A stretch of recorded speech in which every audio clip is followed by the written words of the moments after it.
দুদিন আগে আমাকে একটু ছোট ভাই মনে করে একটু রেগে কথা বলেছিল, তো ওটা বলতেই পারে, ছোট ভাই মনে করে মহা দিদি ভাই, এবং উনি অনেক রোদ গরমে বিভিন্ন জায়গায় মিটিং করেছেন, এবং সেই সময় আমি একটু বলে ফেলেছিলাম যে দিদি আপনি দেরি হলো কেন। তো দিদি ভাই আমাকে একটু নিজের ছোট ভাই স্নেহ, আন্তরিক শুভেচ্ছা, এবং ওনার প্রতি কেন এই বাংলার প্রত্যেকটা মানুষের প্রতি আমার আন্তরিক শুভেচ্ছা এবং ভালোবাসা জানিয়ে আমি নেগেটিভ পজিটিভ সমস্ত মানুষকে নিয়ে কিন্তু চলতে চাই।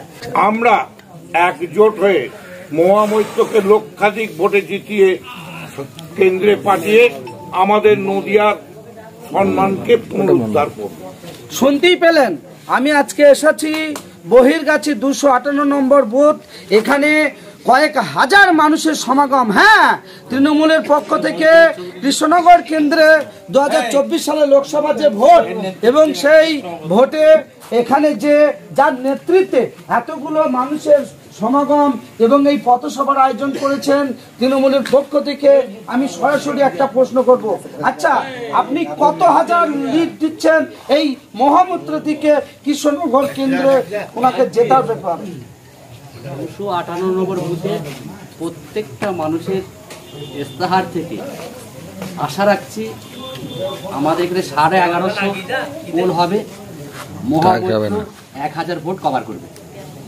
এবং মহামূত্রদি যেভাবে অকট্ট পরিশ্রম করছেন, এবং হয়তো বিগত তো এই লোকসভা ভোটে যেভাবে আপনারা তৃণমূলের পক্ষ থেকে এই এত মানুষের সমাগম নিয়ে যেভাবে আজকে আপনার নেতৃত্বে এই পথসভা আয়োজন করেছেন, আপনি কি সত্যিই আপনার আত্মবিশ্বাস যে কয়েক লক্ষ ভোটে জিতবে?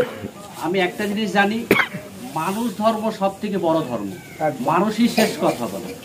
তবে আমি মানুষের যে জোয়ার অথবা আমাদের মুখ্যমন্ত্রী মমতা ব্যানার্জির যে উন্নয়ন, প্রত্যেকটা মানুষ কিন্তু সেই উন্নয়ন, কিন্তু কেন্দ্র সরকারের যারা বিজেপি তারা কিন্তু এই যে মুখ্যমন্ত্রীর যে অনুদান, মুখ্যমন্ত্রী যে এতগুলো দপ্তর থেকে মানুষকে দিচ্ছে, কন্যাশ্রী, রূপশ্রী, স্বাস্থ্য সাথী এবং যুবশ্রী, বলতে গেলে 40-45টা, ওনারা কিন্তু অস্বীকার করছে। কিছুক্ষণ আগে আমি বিজেপির একটা সভায় প্রশ্ন করেছিলাম, বলছে পাই না।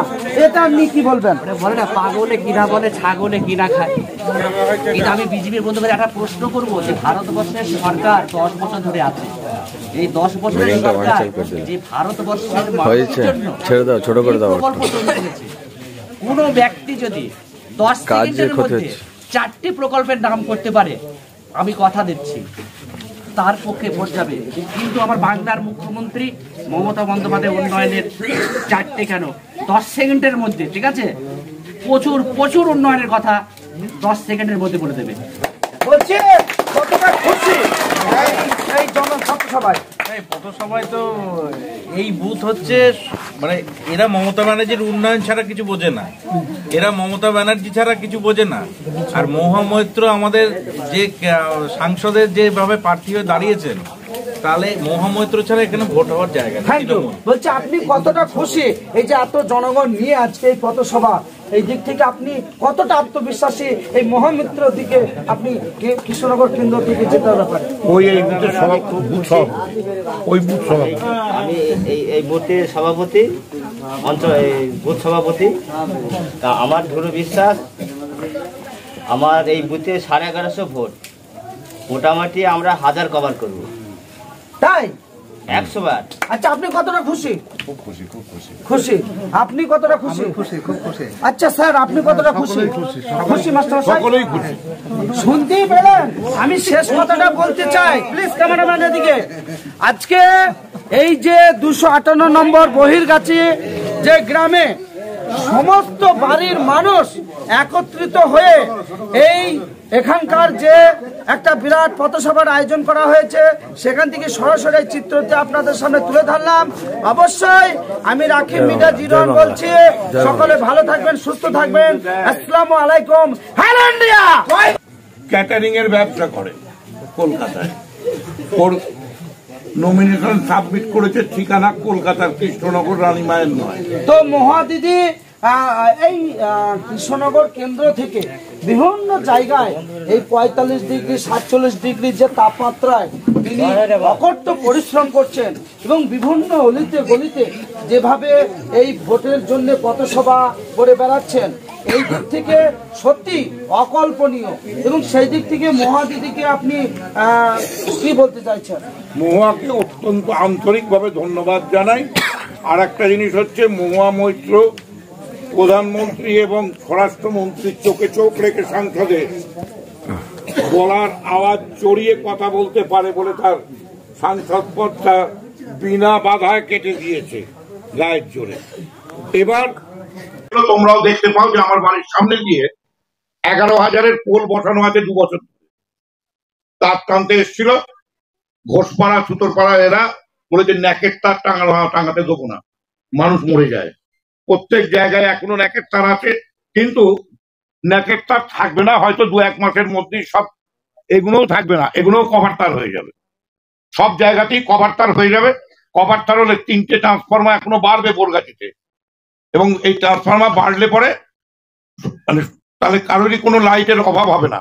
আর একটা কি জানো, সেটা হচ্ছে এই প্রচন্ড গরমে মানুষ পারমিশন না নিয়ে, সাপ্লাইকে না জানিয়ে যত্রতত্র মোটর বসাচ্ছে আর এসি মেশিন কিনছে, কাজে লোডটা বেড়ে যাচ্ছে। হ্যাঁ, বিরাট সমস্যা এটা। তা আশা করি 2 মাসের মধ্যে বিদ্যুতের কোনো আর অভাব আমাদের থাকবে না। আগে যেমন বাম আমলে আমরা দেখেছি, আজকে লাইন দিয়েছে, পরশু দিন এসছে, তাই তো? এই ছেলেটি সেদিনকে ছিল, বাড়ি আসছিলাম, আমাকে স্টেশন ম্যানেজার বললো আমাদের গাড়ি ডাম্পার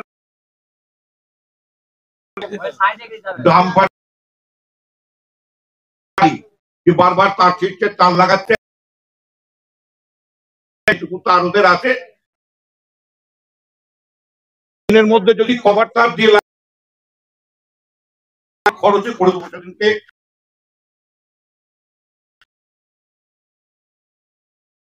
দিনের মধ্যে করাটাকে এগুলো করা যায়। 11,000 লাইন টানবার সময় থাকে, যে জন্য বর্তমানে যা টাকায় যদি কভার হবে, কিন্তু স্কুলের শিক্ষা বিনা পয়সায়, ছাতা, বই, মোবাইল করে দেয়া, যে পশ্চিমবঙ্গ ছাড়া ভারতবর্ষে মানুষকে এরা দেয়। বিজেপি বলছে দেবো, কিন্তু বিজেপি এমন প্রমাণ যদি হয় তাহলে পরে আমি নিজে এসে বলবো তোমরা। বলেছিল যে এই ভারতবর্ষের যে ব্ল্যাক মানি, কয়েক হাজার লোক মানুষকে প্রতিশ্রুতি দিয়েছিল যে সেই টাকা উদ্ধার 15 লক্ষ টাকা করে দেওয়া হবে। আজকে সেই পকেট থেকে ভোট লুট করে আপনি কি মন্তব্য করতে চাইছেন? ওটা তো ইলেকশন গিমিক ছিল। 15 টাকা লাগে, আমার মনে হয় নরেন্দ্র মোদী সরকার জানে না। তা যদি সেই 5 টাকা পড়বে, 15 টাকাও নয়, কাজে 15 লক্ষ টাকা করে, এটাতে তার প্রমাণ। আর মোদির আমলে কিছু মানুষকে তাদেরকে দিয়ে দেয়, বাকি টাকা শোনা যায় এলাকাবাসীর মুখে এবং জনগণের মুখে, মানুষ তো শোনা যায় যে এই যে কয়েক হাজার লক্ষ কোটি টাকা লোন করিয়ে দেয় কেন্দ্র সরকার, নেয় এবং তারা কেন্দ্রীয় সরকার নিয়ে করে বিদেশে পাঠিয়ে দেওয়া হয়েছে। সেটা কিন্তু আদানি সেনি আমাকে জোর করে পাঠিয়ে দেওয়া হয়েছে, টাকা দিয়েছে। আমি চোর হলাম আর সাধু আজ তারা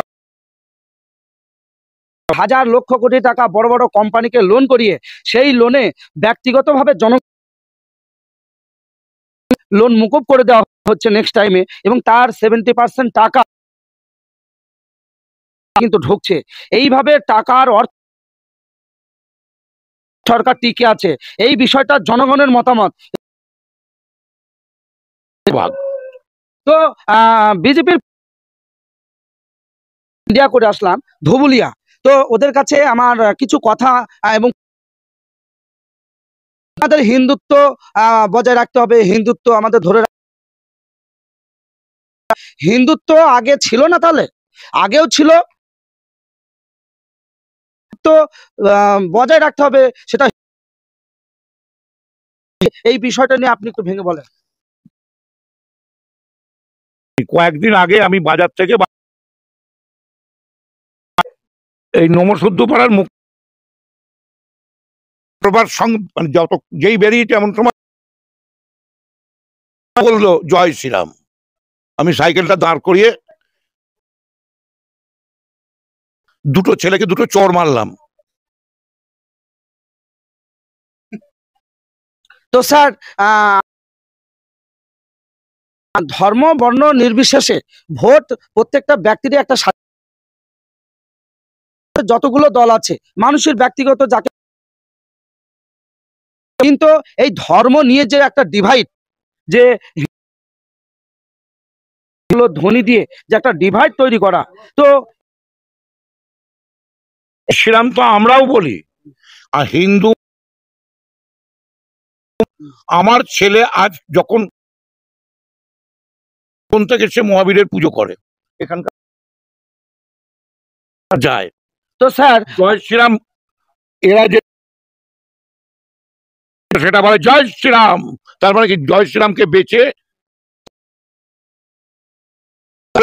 রাজত্বটা চালাতে চায়। তো আরেক এনআরসি যে বিষয়টা নিয়ে মানুষের মধ্যে সরকার করে বারবার, তো এই এনআরসি শুনছে এবং কেন্দ্র সরকারের থেকে যারা হিন্দু তারা এখানে এসে নাগরিকত্ব পাবে কতটা স্বীকার করছে না, এই বিষয়ে যদি স্যার একটু ফর্ম ফিল আপ করবার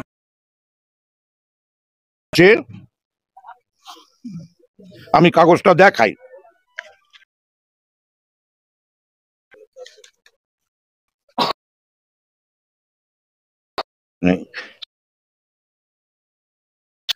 যে আমি পাকিস্তান এসেছি, আমি ভারতের নাগরিক নই, এবং তারপর সেখানে ওইটার পর কাগজ লাগবে যেটা নরেন্দ্র মোদী নিজেও জমা দিতে পারবে না। 24 সালে কৃষ্ণনগর কেন্দ্র থেকে মহা দিদিভাই দাঁড়িয়েছেন এবং সকল সমর্থন করছে এবং মহা দিদিকে সেটার দিক থেকে ভালোবাসছে। তো আপনার আত্মবিশ্বাস চাইছেন? আমরা আগের বার 62,000 ভোটে জিতেছিলাম, কারণ বিজেপির প্রার্থীই নয়,